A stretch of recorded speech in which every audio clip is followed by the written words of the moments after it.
yo nací y vivo en Estados Unidos, cerca al capital Washington, D.C., pero mis padres vienen de Bolivia. Los norteamericanos tenemos una conexión con los latinoamericanos mucho más profundo de un acuerdo bilateral, un tratado de comercio, una cooperación de defensa. Tenemos cosas que trascienden los gobiernos. Tenemos cosas que nos unen en formas que a veces ni siquiera lo entendemos o lo sabemos, pero lo que tenemos es la misma cultura y por la extensión tenemos la misma identidad. Es de descendencia latina en este momento. Cuando llegamos a 2030 y más allá de 2060, Estados Unidos va a ser el tercer país más grande latinoamericano. Esto nos va a dar una ventaja comparativa, especialmente a ustedes, porque ustedes conocen la realidad. Hay un dicho que los venezolanos siempre me dicen cuando vienen a Washington, dicen que venimos del futuro. Y es muy cierto que ustedes saben, han visto la película 2, 3, 4 veces, saben cómo termina. Y nos están advirtiendo a todos, han advertido a los colombianos, han advertido a los estadounidenses y saben exactamente qué va a pasar si seguimos en el mismo camino. Entonces no es por nada que estas cosas se van a trascender si no lo buscamos cómo frenar. Algo que creo que tenemos que entender como latinoamericanos o latinos en Estados Unidos o ciudadanos, que la democracia no es lo que tenemos que defender. Porque te digo cuál es el error con esta narrativa. Nadie defiende el autoritarismo. Vladimir Putin de Rusia no se llama autoritario. Xi Jinping, los ayatolás de Irán, Nicolás Maduro, no se dicen autoritarios. ¿Qué se dicen?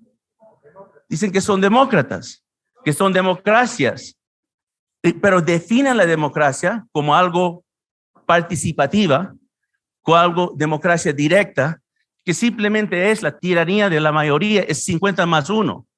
Entonces, si yo gano una elección una vez, entonces eso me da la legitimidad que nunca salí de poder. Entonces, eso es lo que tenemos que defender, una democracia.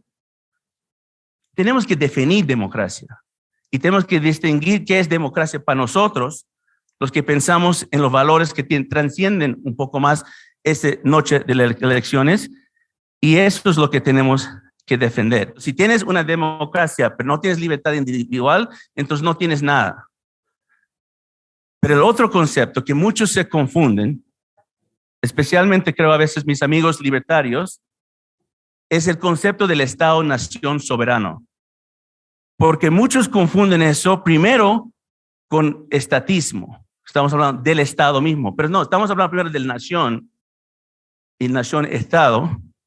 Y después algunos piensan que estás hablando de nacionalismo, un tipo de nacionalismo étnico, que no lo es. Estamos hablando de nacionalismo cívico, que trasciende la historia y que ayuda a que los ciudadanos entiendan el concepto de su Estado soberano y llegan a tener amor por su patria. Ese amor por su patria es lo que te defiende para que tu democracia avance y llegue a niveles superiores. En este mundo anárquico, y es un mundo anárquico, porque gracias a Dios no hay un gobierno global, pero en el mundo anárquico, para lo que queremos defender y vivir con libertad individual, necesitamos el Estado-nación. Porque yo, por ejemplo, como individuo, Joseph Umire, yo puedo tener toda la libertad que quiero de propiedad intelectual, de expresión, pero yo no tengo muchas formas de defenderme contra un imperio como China. Y ahí es donde tenemos que entrar, que en una democracia representativa, el Estado-nación es la expresión del individuo en este mundo anárquico. Es como el Estado-nación son como diferentes individuos en el mundo, pero esa línea que tienen, que es un río en algunas partes, que es una selva en otras partes, esa frontera define la libertad. Porque cuando pasas esa frontera y entras a Venezuela, esa libertad ya no existe. Entonces, una frontera es más que simplemente una línea en una mapa. Dicen que la geografía es destino. Eso es un base de la geopolítica. Si es cierto, en ese orden de ideas, los enemigos de la libertad buscan cambiar su destino, empezando con cambiar la geografía. Eso es algo muy importante de lo que está pasando en Colombia, porque la expansión territorial es clave para que usen economías ilícitas para cambiar el orden internacional. En siglos pasados eran ejércitos. En el siglo XVII, XVIII, XIX, ejércitos invadían un país, quitaban el terreno, peleaban una guerra, ganaban y pontaban su bandera y dijeron, esto es ahora mío. Hoy en día, esto ya no pasa. Hoy en día, usan todos los mecanismos de lo que hemos hablado de guerra asimétrica o guerra híbrida, pero más que todo el componente más fuerte que tienen es redes ilícitas. Porque redes ilícitas cambian los incentivos, donde la economía formal se va desapareciendo y debilitando, y la economía ilícita, que es la más extensión de la economía informal, va apoderándose, y en ese escenario todos nos volvemos ilícitos. Esto es clave de lo que va a hacer Gustavo Petro si gana la presidencia en Colombia. Y él va a entrar y después va a firmar un acuerdo con Nicolás Maduro, una dictadura, y va a permitir que tropas colombianas y tropas venezolanas operen conjunto en zonas grises en la frontera. Y en ese escenario uno pierde su frontera, uno pierde el Estado soberano, uno pierde parte de la identidad de tu propio país. Entonces, eso es un paz criminal, que el centro de poder no está en el gobierno. El centro de poder está en los ciudadanos. La izquierda entendió eso. La Alianza Bolivariana puso su poder en redes no estatales, en ONGs, en grupos cívicos, en asociaciones.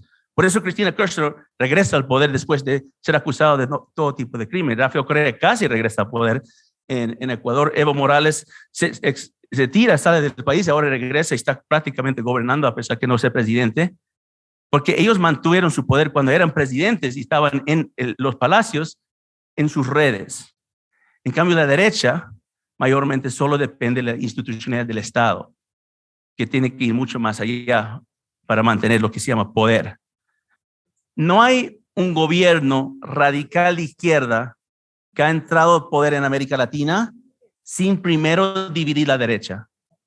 Esto es algo que tenemos que tomarlo muy en cuenta, y sé que tenemos diferencias, libertarios, conservadores, tenemos diferencias en algunos temas, en algunas políticas públicas en particular, pero al fin del día, cuando la ola negra, o mejor dicho, la marea rosa, viene encima, no diferencia, no discrepa.